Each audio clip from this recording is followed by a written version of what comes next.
is Congressman Greg Murphy. He serves on a number of committees, including the Ways and Means Committee. He's also the co-chair of the Doctors Caucus, and he represents the 3rd Congressional District, the great state of North Carolina. Dr. Murphy, welcome back to Washington Watch. Always great to see you. Yeah, hey, Jody. Hope you're doing well. Thanks for having me.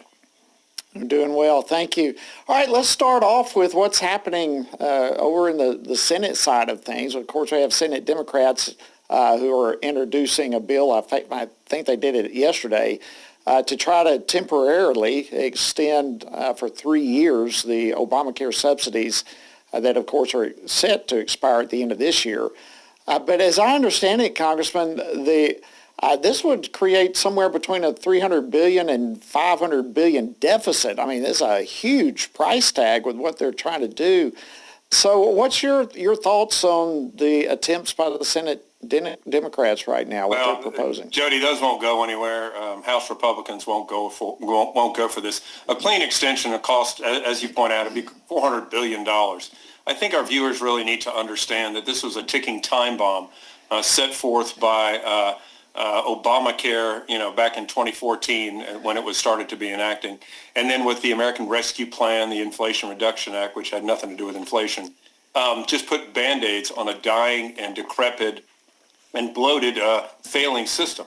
And then the enhanced premium tax credits, the COVID-era temporary tax credits, continue to pour more money into a failing system. Remember those words from Obama, you can keep your plan and your premiums will go down?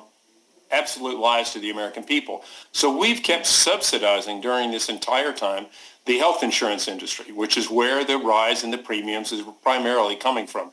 Healthcare costs have increased. There's no doubt about that. But what we're doing here is continuing to subsidize a very, very profitable health insurance industry. I think since Obamacare started, they've earned over $360 billion in profit alone.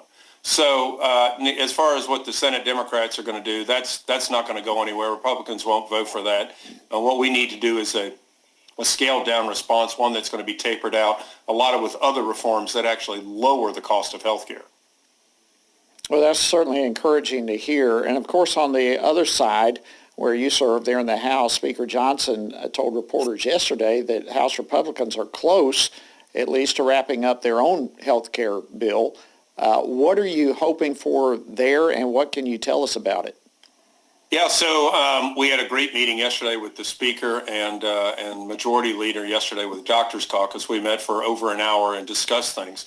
And, basically, I think there has to be a glide path. I think it's bad for the American people to just immediately stop these subsidies. Remember, this is only about anywhere from 8 to 12 million people. Most people in this country are covered by their insurance plans, by their employers. About 40 million individuals are covered by Medicaid. And so we're dealing with a fairly small population, but that fairly small population would be left out in the lurch. So what we're talking about is scaling back the fraud. You've had up to 6 to 12 million individuals who've been on these plans that have never filed a claim. So we think that they've been fraudulently enrolled, and the checks have gone literally from the Treasury to insurance companies' pockets with no expenses whatsoever. The other thing is, we've had individuals that have been paying nothing.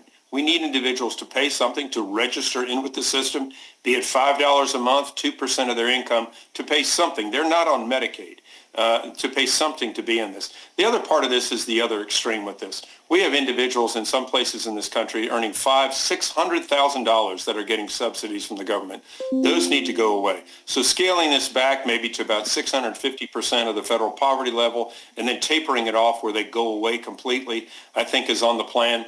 But also, this is what's critical also, Jody, is that we're going to need to include things that start lowering the cost of care. Now, Obamacare, the insurance companies did not want competition, so they outlawed something called associated insurance plans, where groups of individuals can get together and insure themselves. They didn't want that competition. Democrats don't want that. but we're going to make sure that that gets put in the bill. Other things, PBM reform, pharmacy benefit managers, which, we've seen consolidation go through the roof since Obamacare. True meaningful reform that actually passed in the House last year in a bipartisan manner needs to go on that also. Other things need to happen, site neutrality, CON reform, a lot of different things need to happen, whether they'll be included in this bill or not, but it'll be part of a big initiative next year to actually lower the cost of health care. Well, North Carolina Congressman Dr. Greg Murphy, I know very few understand the depths of what's going on and what needs to any more than you. I want to thank you so much for taking time to join us today on Washington Watch. As always, honored to see you, and thank you for joining us. Thanks, Jody. God bless. Merry Christmas. Likewise to you, my friend. All right. While